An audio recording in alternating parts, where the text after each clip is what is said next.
Let everybody in, everybody in, everybody into the circle, circle.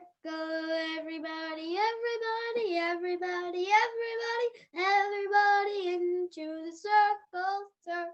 Let everybody in, everybody in, everybody into the circle, circle. Everybody, everybody, everybody, everybody, everybody into the circle, circle. Oligarchs and tyrants try to keep some in and everyone else outside. Till revolution sweeps across the land and the people all stand and the common folk cry. Let everybody in, everybody in, everybody into the circle, circle. Everybody, everybody, everybody, everybody, everybody into the circle, circle. Let everybody in, everybody in, everybody into the circle, circle. Everybody, everybody, everybody, everybody, everybody into the circle, circle. Everybody into the circle, circle.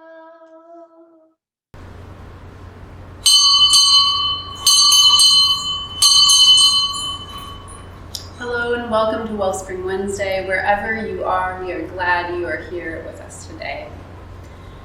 Drew and I invite you to light your chalice and to sing and pray along with us. Enter as fully into worship as you are able.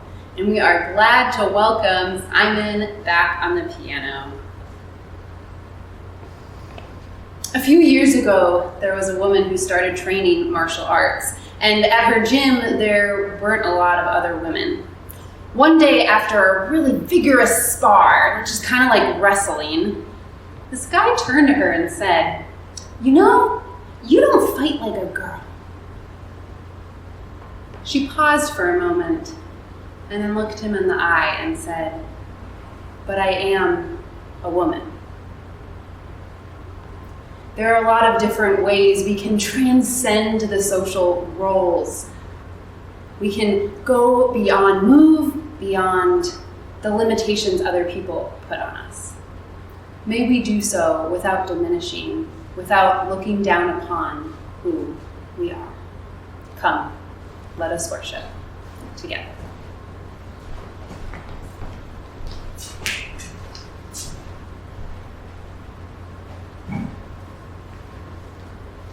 And for our first hymn, join us in singing Gathered Here, number 389, in singing the Living Tradition.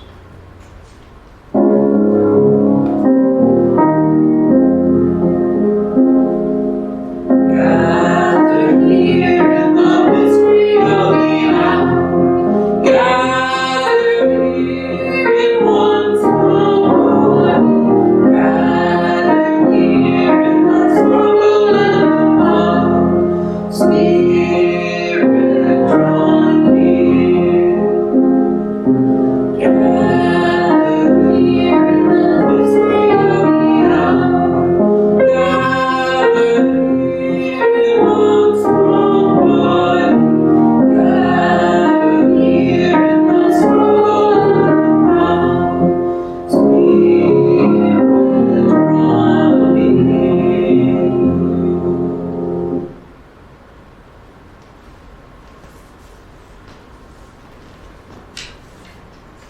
Each week we take the time to listen to the joys and sorrows alive in our congregation. Together we celebrate, we grieve, and we tenderly hold what is as well as what we long for. Drew and I will continue to reach out via email to ask families to share with us their joys and sorrows, and feel free to send them whenever you are so moved. This week we are sharing from our third graders and their families. Third grader Sammy Williams shares a joy for being with friends and family, and a sorrow for his grandpa John, who is sick and will need surgery. From Ever, Amir, Kara, and Oscar Arzamendia, Our sorrow is that our beloved family dog passed away last week. It was very sudden, and we are missing him every day. Our joy is for spring and the time we are able to spend outside. For Madeline, Lucas, Isaac, Nick, and Teresa Schicker, our joys are the lilacs and lily of the valley, and that flower communion is this weekend. Our sorrow is that Lucas and Isaac have the sniffles, maybe a cold, but there was also a COVID exposure at school. So the kids have to separate from one another and wear masks in the house. And as they say it, they want the virus to go away. From Duncan, Kate, Jason, and Bridget Peterson, a joy this week is that the sun is shining and we got to go for bike rides. From second grader Lily Lau, my joy is my cat, Starsky. My sorrow that we still can't do things because of COVID-19. And from Sister Rose Lau, my joy is that it is almost the end of school, only 2 more weeks. And my sorrow is that I have to catch up on some work before the end of school. From the Hernandez family, Rocio, Luis, Marco, Lyle, and Mary, we are so happy and grateful that more kids have access to the COVID vaccine. We got to celebrate a family birthday with grandma and grandpa, aunts, uncles, and cousins in person on Saturday. It was wonderful. From the Kujawski family, Hal, Callie, Murphy, Brian, and Amy, one big joy is that our neighborhood pool opens up on Friday, and oh my, are we looking forward to that. Our sorrow is the number of dear people we know struggling with serious illness.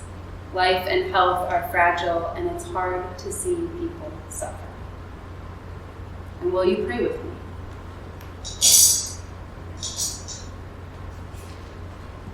Indeed, life and health are fragile, and it's hard to see people suffer.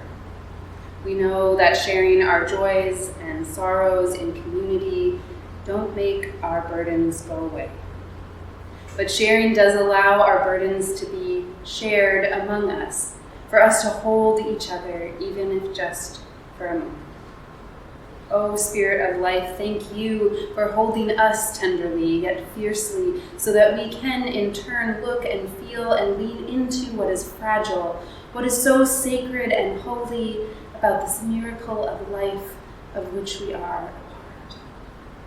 Thank you, O Spring, for the reminder that transition is a back and forth and back and forth, that growing is a process that involves pain and risk, that despite nonsensical loss and illness, there is the possibility of new life. Thank you, O lilacs, for the sweet scent of your blossoms, which bloom up out of leaves, branches, and root systems, all working together in ways we mostly can't see. Thank you for showing us, guiding us, helping us in turn to root our work and to blossom. May it be so, and amen.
thanks for sharing that, a little bit of just how wonderful you are. Thank you. I am what you'd call a voracious reader.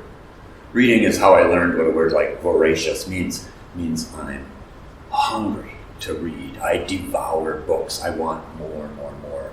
I have a big appetite for books.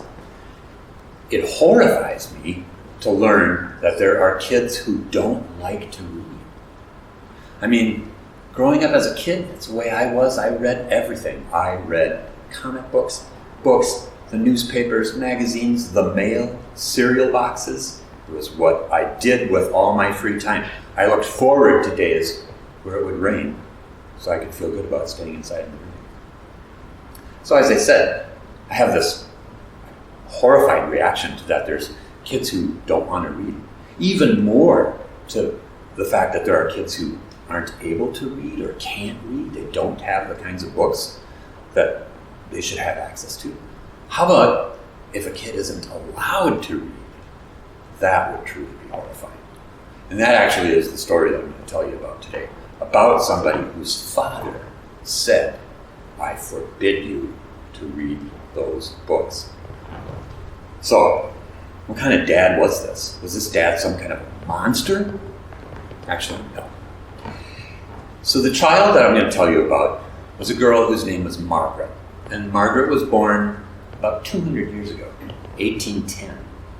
And she was born to a father who was actually a congressman. Margaret was a smart little kid.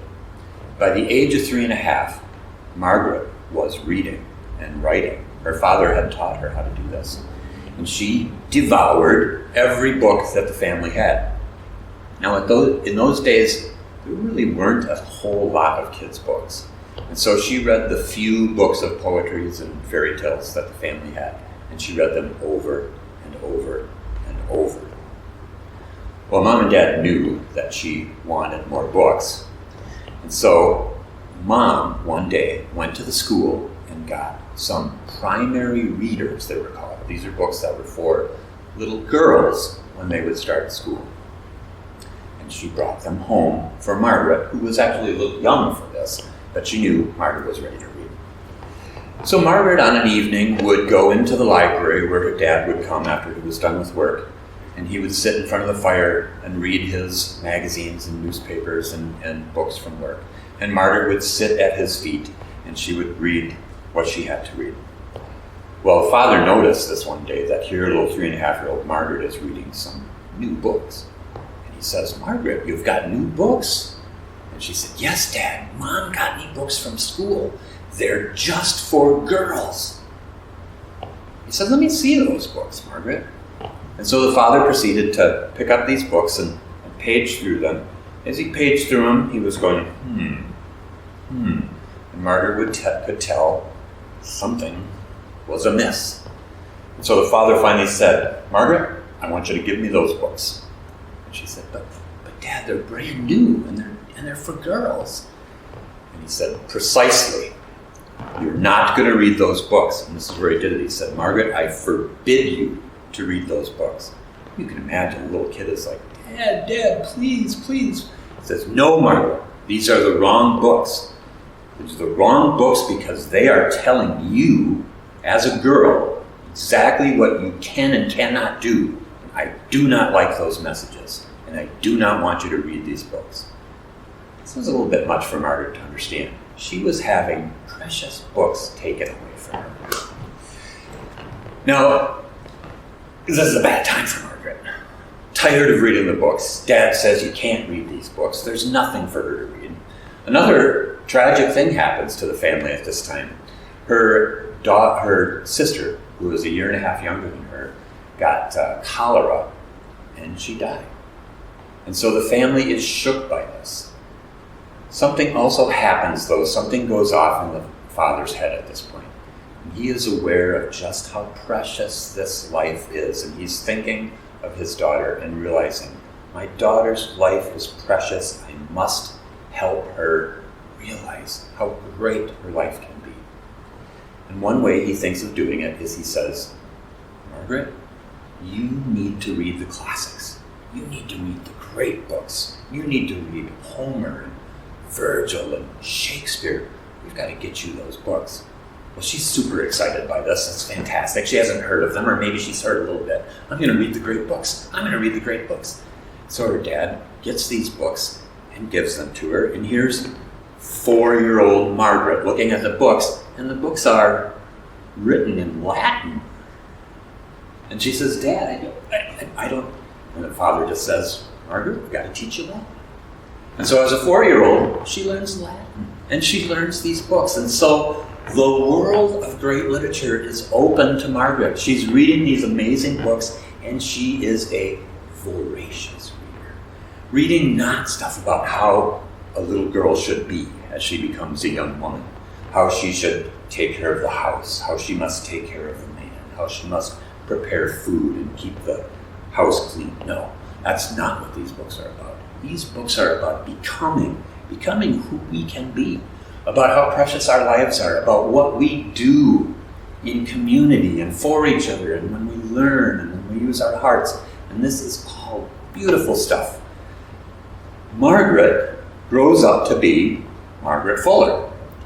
Now, Margaret Fuller is a name you may know. She is one of the transcendentalists that Unitarian Universalists love.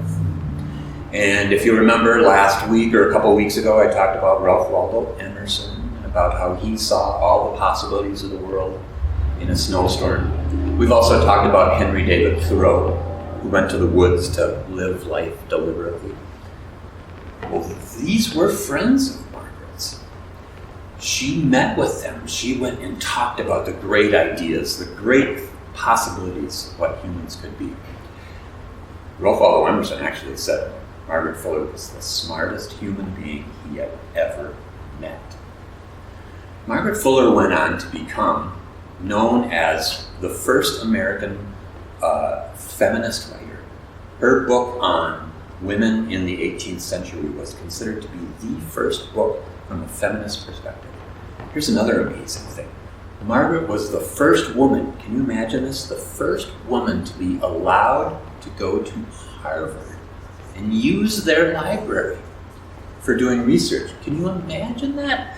Before that, no women in the Harvard library, but she was able to go in there and use the books. She was also the first war correspondent of any sort, man or woman, used by an American paper. As a matter of fact, she was sent at the age of 40 to Europe to cover a war. And while there, she got right in the trenches and told amazing stories. She met a man and fell in love, and they had a child. And as a matter of fact, at that age, she came back to America. She was coming back to America, and her boat hit a horrible storm, and the boat was lost. And no one in her family was ever found again. That's a sad and tragic story, but it's an amazing story, just like in those books about what is possible. And it all started because her dad said, no, you will not read stories that are limiting, that keep you in a box. But you will read and talk and go forth with what is possible, what we can be.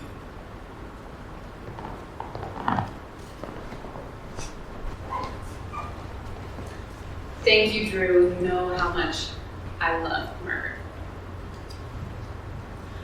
For our closing hymn, we are going to sing We Are 1051 and singing The Journey. We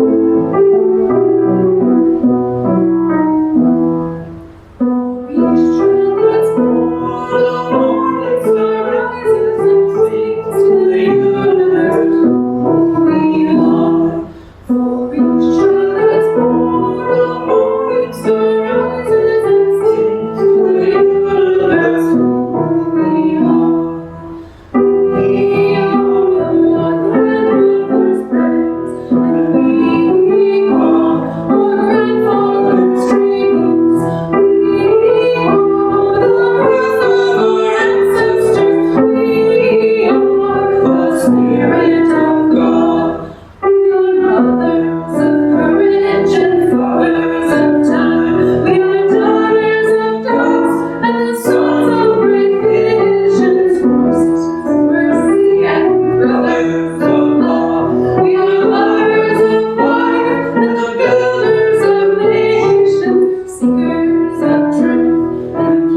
There are many stories that tell us about how to be small, how to be contained, how not to reach and strive. But let us encourage each other to make those stories, to read those stories, to know those stories that truly talk about what we can be, what we are together, what we're capable of. May it be so. Amen. Amen.